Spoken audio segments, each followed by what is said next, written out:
Bien-aimés dans le Seigneur, nous vous bénissons dans le nom précieux de notre Seigneur Jésus. Je suis venu sur ce plateau uniquement pour répondre à vos questions. À l'émission passée, j'ai une question.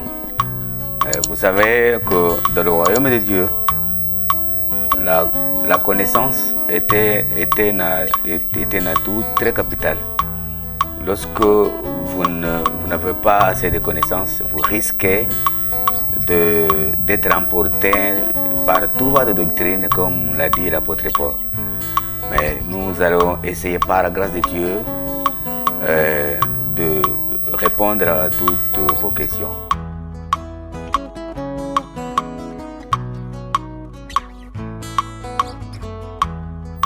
Ah, merci, ça c'est une bonne question. Avant de répondre à la question, je voudrais corriger l'expression que le bien-aimé a utilisée. On ne donne pas à Dieu. S'il s'agit de donner, selon la Bible, lorsqu'on a utilisé le mot donner ou le verbe donner, donc cela est appliqué aux individus. C'est-à-dire, c'est l'acte de collecter les fonds pour aider les moins privilégiés. Maintenant, quand il s'agit de ce qui va vers Dieu, nous utilisons, ou la Bible utilise le mot par exemple comme rendre. Rendre. Dans Matthieu chapitre 22 au verset 21, et lorsque Jésus parla de César, il a dit rendez à César ce qui est à César. Voilà. Et nous pouvons encore aller encore loin. Dans Malachie chapitre 3 verset 10, là aussi il y a une expression qui est utilisée. Dieu dit apporter. Voilà. Donc, et plus loin encore, dans Exode chapitre 3 verset 18, on va utiliser le mot offrir. Ça c'est le mot du respect. Voyez. Donc, tout ce mot-là nous montre que nous possédons les propriétés de Dieu. Alors, Dieu, c'est un esprit. Un esprit, pour fonctionner, il doit utiliser un corps. Donc, c'est son argent, ses avoirs sont possédés par les humains.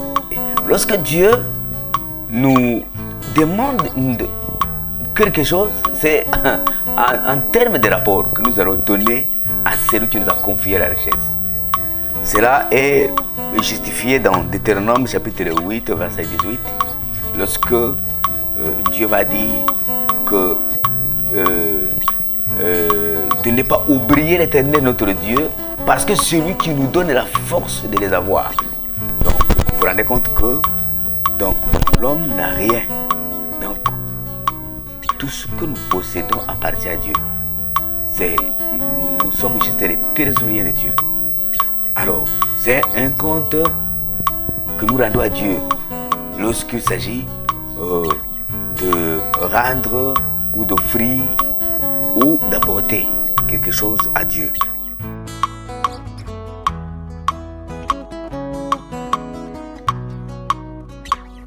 Merci pour la question. Le bien-aimé a posé cette question. Est-ce que Jésus est-il fils de Dieu ou il est Dieu?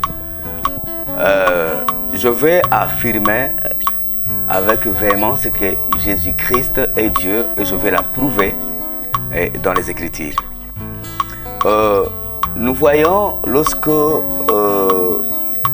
nous partons d'abord dans Genèse chapitre 1 verset 26, lorsque Dieu dit faisons l'homme à notre image.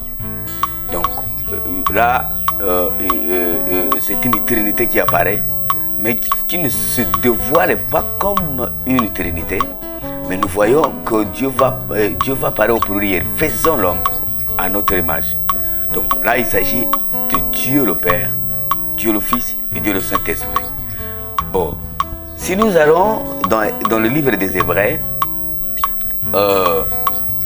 nous voyons que les expressions de la Trinité, ce sont des circonstances que Dieu a utilisées, voyez, pour accomplir sa mission. entre donc Dieu le Père, Dieu le Fils, ils étaient en conseil. Qui sont un. Parce que Jésus même l'a dit, que moi et le Père, nous sommes un. Voyez? Donc c'était un conseil. Donc ils sont en train de voir comment ils doivent créer l'homme. Parce qu'ils sont en point égaux. Et nous allons les prouver dans la parole de Dieu. Et vous savez qu'il n'y a que Dieu qui a le pouvoir, qui possède la capacité de pardonner les péchés. Mais Dieu a pardonné les péchés. Et c'est ce qui a apparu comme des blasphèmes aux yeux des pharisiens. Il sera dans Matthieu chapitre 9, verset 6. Dieu va non seulement guérir la personne, il a montré, il dit pourquoi je vous montre que ma mission n'est pas seulement celui de guérir, et j'ai aussi le pouvoir de pardonner les péchés. Voyez? Et c'est dans Matthieu chapitre 9, verset 6.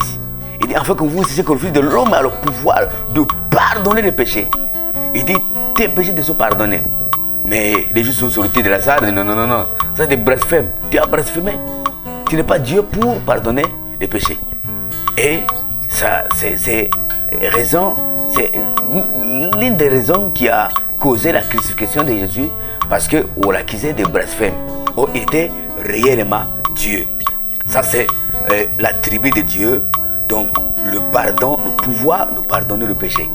Ça c'est un élément qui prouve que Jésus est Dieu. Deuxième élément, Dieu pouvait connaître les pensées de l'homme. David a dit, Dieu sonde le cœur et le rein. Voyez? Donc Dieu connaît les pensées de l'homme. Lorsqu'il parla, il disait que Seigneur, où irai-je? Même au fond de l'abîme, tu vois. Et Jésus devant les pharisiens, dans Matthieu chapitre 9, verset 4, il connaissait la pensée des pharisiens. Lorsqu'il venait pour lui poser des questions, il connaissait déjà les réponses. Oh, ça c'est l'attribut de Dieu. Donc la connaissance des pensées profondes de l'homme. Il pouvait sonder la pensée de l'homme. Ça c'est le deuxième élément qui montre que Jésus est Dieu.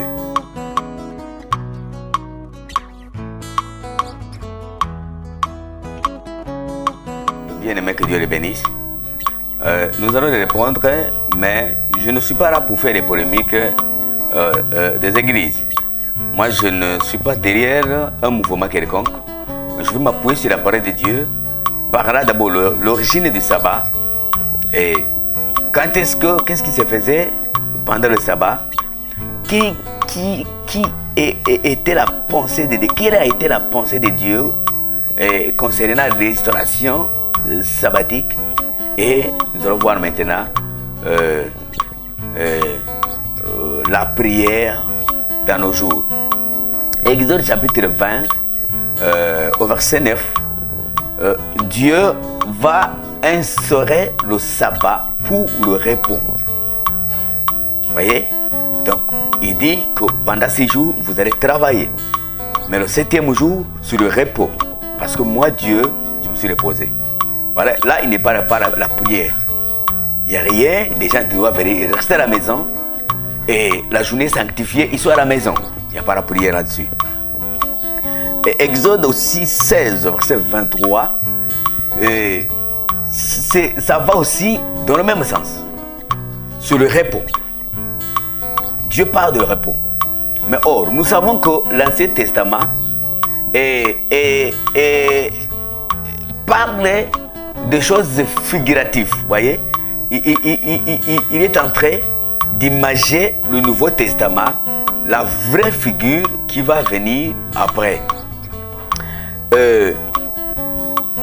Le repos que Dieu voulait parler dans l'Ancien Testament, il parle de Jésus qui va donner le repos d'âme.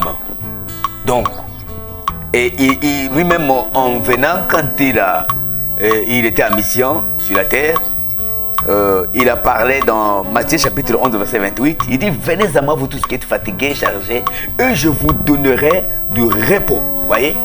Il va reparler du repos. Donc, le repos que Dieu parlait à l'Ancien Testament, c'est Jésus qui va venir et accomplir le repos. Ce n'est pas juste le jour, mais le pardon des péchés qu'allait accorder la nation. Encore un peu plus tard, le mouvement charismatique est né par l'arrivée du Saint-Esprit que Jésus avait promis. Donc il y a une manière différente à celle qui existait, donc qui sera observée à l'église. Nous voyons même qu'il y avait beaucoup de boitins qui restaient à l'église sans la guérison, et les gens profitaient même amener parfois les boiteux pour profiter de gagner quelque chose derrière eux. Et c'est l'apôtre Pierre qui va guérir une, et ça va susciter des polémiques. Donc, et on commence maintenant à suspecter ce mouvement. Vous voyez, on va les accuser de blasphémateurs jusqu'à ce qu'on va les exclure du temple. Et nous voyons, par exemple, dans Actes chapitre 20, je crois vers le verset 7, c'est là où la Sainte Seine va être organisée. Voilà. Donc, ils rompaient le pain le premier jour de la semaine. Bon, nous voyons aussi dans 1 Corinthiens chapitre 16, verset 2, c'est l'apôtre Paul qui recommande aux chrétiens, aux églises des maisons, parce que après avoir été exclus du temple, il y avait maintenant des églises des maisons. Mais pendant ce temps, les juifs et les scribes continuaient à commémorer les cultes juifs. Alors, maintenant, avec l'apôtre Paul, c'est les églises des maisons. Mais pendant les fêtes de Pâques, des grandes fêtes, donc ils devaient aller là-bas pour obéir à la loi. Vous voyez? Mais les cultes, ils faisaient leurs cultes donc des maisons, les églises des maisons. Donc, puis un peu plus haut, dans Actes des Apôtres, l'apôtre Paul saluait les bien-aimés qui dirigeaient les églises des maisons. Donc, selon notre ère chrétien, les cultes se commémoraient le premier jour de la semaine. Celui qui prie le samedi et celui qui prie le dimanche, chacun a un motif. Mais je suis venu défendre la parole de Dieu, dire exactement ce que la Bible dit. Si tu n'es pas satisfait de la manière que la question a été répondue, nous voulons voir vos commentaires. Cela aussi va nous aider à vous répondre encore beaucoup plus clair que ça. Que Dieu vous bénisse.